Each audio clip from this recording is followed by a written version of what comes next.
Hello student, welcome to my channel. So student, आज की video में मैं आपके BCom first year semester first का बिजनेस कम्युनिकेशन का पेपर शेयर करने वाली हूँ। आज की वीडियो में बताऊंगी कि किस तरह से एग्जाम में बिजनेस कम्युनिकेशन का पेपर आता है और किस किस टाइप के क्वेश्चंस होते हैं। तो ये मेजर पेपर है, तो देखिए ये आपका पेपर थर्ड होता है। उसके अलावा इसकी टाइम 3 घंटा होती है और जो आपका मैक्सिमम मार्क्स होता है वो 75 होता है। और यहाँ पर देखिए, यहाँ पे नोट दिया है attempt questions from all section as per instruction, यानी कि सभी खंडों से निर्देशानुसार प्रश्नों के उत्तर दीजिए। क्योंकि 3 खंड होंगे, आपके 3 सेक्शन होंगे आपके पेपर में, सेक्शन ए, बी एंड सी। और आपका जो पेपर है हिंदी एंड इंग्लिश वर्जन दोनों में है। जो स्टूडेंट्स हिंदी में पढ़ते हैं वो हिंदी में आंसर लिखेंगे और जो इंग्लिश में पढ़ते हैं वो इंग्लिश में आंसर लिखेंगे। हाँ, मगर ऐसा नहीं है कि कुछ क्वेश्चंस आप हिंदी में कर दें, कुछ इंग्लिश में। अगर हिंदी में कर रहे हैं तो सिर्फ हिंदी में, और अगर इंग्लिश में कर रहे हैं तो सिर्फ इंग्लिश में ही करना है। तो आपका जो सेक्शन ए होता है पेपर में, उसमें आपको सिर्फ very short answer type question दिए जाते हैं। यानी कि सेक्शन ए में सिर्फ अति लघु प्रश्न होगा और हर एक प्रश्न का उत्तर आपको 50 शब्दों में देना होगा। तो देखिए, सबसे पहले है आपका क्वेश्चन 1। तो क्वेश्चन 1 में पूरे टोटल 10 क्वेश्चंस दिए जाते हैं और सभी क्वेश्चन को 50 शब्दों में लिखना होता है और हर एक क्वेश्चन का जो मार्क्स है वो 2 होता है। तो देखिए, एक क्वेश्चन अगर इंग्लिश में दिया है तो फिर वही क्वेश्चन हिंदी में भी दिया है। What is communication? क्योंकि आप बिजनेस कम्युनिकेशन पढ़ रहे हैं तो कम्युनिकेशन क्या है उसके बारे में पूछ रहा है।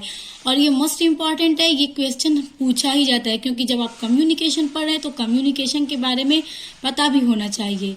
उसके बाद है व्हाट इज कम्युनिकेशन नॉइज? जो कम्युनिकेशन नॉइज है वो क्या है? What is one way communication? यानी जो वन वे कम्युनिकेशन होती है, एक तरफा जो कम्युनिकेशन होती है, उसके बारे में पूछ रहा है। और लगभग आपको सभी क्वेश्चन का आंसर मेरे चैनल पर मिल जाएगा, आप लोग प्लेलिस्ट चेक कर सकते हैं। उसके बाद है व्हाट इज इफेक्टिव कम्युनिकेशन? यानी कि इफेक्टिव कम्युनिकेशन कैसी होती है, इसके बारे में पूछ रहा है। उसके बाद है how can message B concise? यानी संदेश संक्षिप्त कैसे लिखें, यानी मैसेज छोटा किस तरह से लिखें कि छोटे में ही पूरी बात हो जाए। उसके बाद है व्हाट इज ईमेल? ईमेल क्या है? उसके बाद नेक्स्ट क्वेश्चन है व्हाट इज वीडियो कॉन्फ्रेंसिंग? यानी वीडियो कॉन्फ्रेंसिंग क्या है? तो ये सारी चीजें तो स्टूडेंट्स आप लोग जानते ही हैं। उसके बाद है what is para language? Para language क्या है? तो इसके ऊपर भी मैंने वीडियो बना रखा है, इसका मेरिट डीमेरिट भी करा रखा है, आप लोग चेक कर सकते हैं मेरे चैनल पे। उसके बाद है व्हाट इज सिलेक्टिव लिसनिंग? यानी कि सिलेक्टिव लिसनिंग क्या है? उसके बाद है व्हाट इज फैक्ट्स? फैक्ट्स क्या है? तो आपके शॉर्ट क्वेश्चन में, यानी वेरी शॉर्ट में, सिर्फ इसी टाइप के क्वेश्चन होंगे, छोटे छोटे से। उसके बाद आ जाते हैं आपके सेक्शन बी में, और सेक्शन बी में अब आ जाता है शॉर्ट आंसर टाइप क्वेश्चन, यानी कि लघु उत्तरीय प्रश्न। तो इसमें भी देखिए नोट दिया है attempt any 5 question of this section. यानी आपका जो सेक्शन बी होगा, लघु उत्तरीय प्रश्न होगा, उसमें आपको सिर्फ 5 क्वेश्चन के आंसर देने होंगे। Give answer of each question in about 200 words. और हर एक क्वेश्चन का आंसर आपको 200 शब्दों में देना होगा क्योंकि ये लघु उत्तरीय प्रश्न है। और हर एक क्वेश्चन का मार्क्स होगा 7। तो देखिए इसमें है how communication is important for managerial functioning. उसके बाद है explain definition and meaning of communication, यानी कि कम्युनिकेशन की क्या डेफिनेशन है और क्या अर्थ है उसके बारे में लिखना है। तो ये भी मेरे चैनल पर आपको मिल जाएगा। उसके बाद है explain the factors of communication, यानी कम्युनिकेशन यानी संचार की जो प्रक्रिया है उसके बारे में पूछ रहा है। तो मतलब कम्युनिकेशन के कौन कौन से प्रोसेस हैं वही समझिए यहाँ पे पूछ रहा है, तो ये भी मैंने कराया है। उसके बाद है explain the main barriers of communication. यहाँ पे पूछ रहा है कि कम्युनिकेशन करते टाइम कौन कौन से बैरियर्स आ जाते हैं, कौन कौन सी रुकावटें आ जाती हैं, उसके बारे में ये पूछ रहा है। उसके बाद है what is non verbal communication? यानी नॉन वर्बल कम्युनिकेशन क्या है? नॉन वर्बल कम्युनिकेशन वो होती है जो जिसमें बोलकर बात न किया जाए। तो ये भी मैं पूरा कंप्लीट करा चुकी हूँ। उसके बाद है discuss the various type of listening, यानी लिसनिंग के कौन कौन से टाइप हैं, यानी किस किस तरह के लिसनिंग यानी सुनने के टाइप हैं। What is meant by resume और बायोडेटा डिस्कस? उसके बाद है कि रिज्यूम और बायोडेटा क्या है, इससे आप क्या समझते हैं।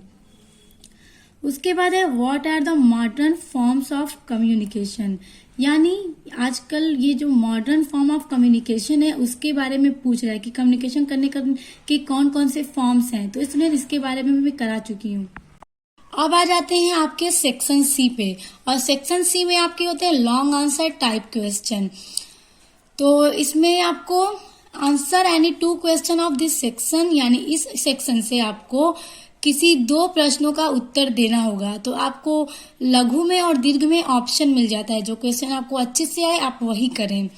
Give answer of each question in about 500 words, तो आपको हर एक क्वेश्चन का आंसर 500 शब्दों में देना होगा, क्योंकि ये लॉन्ग आंसर है तो आपको बड़ा आंसर इसमें लिखना होगा और क्वेश्चन भी बड़े ही होंगे। तो देखिए, what do you understand by grape wine, discuss its merits and demerit, यानी ग्रेप वाइन के से आप क्या समझते हैं या उससे क्या अभिप्राय है। Discuss it's merit and demerit, और इसके क्या गुण हैं और क्या दोष हैं, इसके बारे में पूछ रहा है। उसके बाद है डिस्कस 7 C's ऑफ कम्युनिकेशन, यानी कम्युनिकेशन के कौन कौन से 7 C's हैं उसके बारे में पूछ रहा है। उसके बाद है what is interview, what are the various type of interview, यानी इंटरव्यू क्या है और उसके कौन कौन से प्रकार हैं उसके बारे में यहाँ पर पूछ रहा है। और एग्जाम में आपके इसी तरह के क्वेश्चंस लॉन्ग में पूछे जाते हैं। उसके बाद आपके पेपर का लास्ट क्वेश्चन है what are the major its if effective upward and downward communication explain, यानी अपवर्ड और डाउनवर्ड कम्युनिकेशन के क्या इफेक्ट हैं इसके बारे में पूछ रहा है, या इफेक्टिव बनाने के क्या उपाय हैं उसको बताइए। तो ये भी आपको मेरे चैनल पर मिल जाएगा। इसी तरह के आपके क्वेश्चंस एग्जाम में पूछे जाते हैं। जरूरी तो नहीं यही सारे क्वेश्चंस आए, मगर इन्हीं के बेसिस पर क्वेश्चन आते हैं। और आपका ये डाउट क्लियर हो गया होगा कि कितने ऑप्शंस होते हैं, कितने वर्ड्स में करना होता है और कितने क्वेश्चंस आते हैं। तो स्टूडेंट, इसके अलावा मैंने आपके बिजनेस ऑर्गेनाइजेशन का भी पेपर अपलोड कर दिया है बीकॉम फर्स्ट ईयर का। इसके अलावा भी मैंने बहुत सारे सब्जेक्ट्स के आपके पेपर अपलोड कर दिए हैं। अगर आपने नहीं देखे तो चैनल पर विजिट करके देख सकते हैं। तो अब मिलते हैं नेक्स्ट वीडियो के साथ।